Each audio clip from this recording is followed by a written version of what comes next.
നമ്മളെവിടെ പോവാന്നമ്മേ? കളരിക്ക്. എത്ര കാലം പോയിട്ട്? 1 വർഷമായില്ലേ പോയിട്ട്? ഞങ്ങൾ നന്നാവാൻ തീരുമാനിച്ചിട്ടോ കളരിക്കൊക്കെ പോവാം.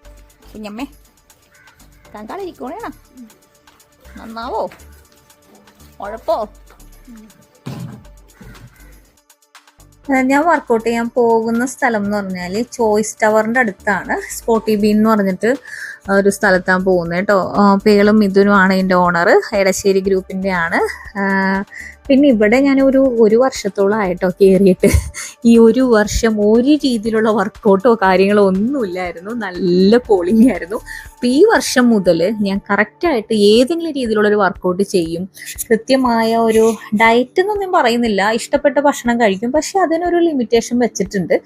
അപ്പോൾ അന്നാമ്മയാണെങ്കിലും കഴിഞ്ഞ വർഷം അവൾക്ക് ഭയങ്കര ഈ ഒരു സ്ഥലത്തെ ഒരു ക്ലൈമറ്റും കാര്യങ്ങളും അവൾക്ക് പിടിക്കേണ്ടായിരുന്നില്ല. പൊല്യൂഷൻ്റെ പ്രശ്നങ്ങളും അലർജിയൊക്കെ ആയിരുന്നു. അപ്പോൾ അതുകൊണ്ടും പിന്നെ കുറച്ച് പേഴ്സണൽ ഇഷ്യൂസൊക്കെ ഉണ്ടായിരുന്നു. അപ്പോൾ അതിൽ നിന്നൊക്കെ ഒരു പുറത്ത് കടക്കാനായിട്ട് കുറച്ച് സമയം എടുത്തായിരുന്നു. പിന്നെ അറിയാലോ മടി.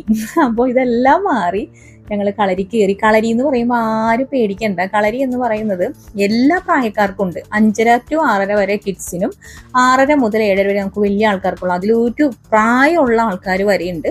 അപ്പോൾ അതിൽ നിന്ന് വെച്ചാൽ യോഗയും സ്ട്രെച്ചിങ്ങും പയറ്റും എല്ലാം കൂടി ഉള്ളൊരു നിഷ്ഠ എന്നുള്ളൊരു പേരിലാണ് ഇത്. പിന്നെ അവർക്ക് വീക്കെൻഡ് ശനി ഞായറും വരണവർക്ക് അത് വേറെയുണ്ട്. ഇത് മൺഡേ വെനസ്ഡേ ഫ്രൈഡേ ആണ്. പിന്നെ യോഗ മാത്രമായിട്ടുണ്ട്.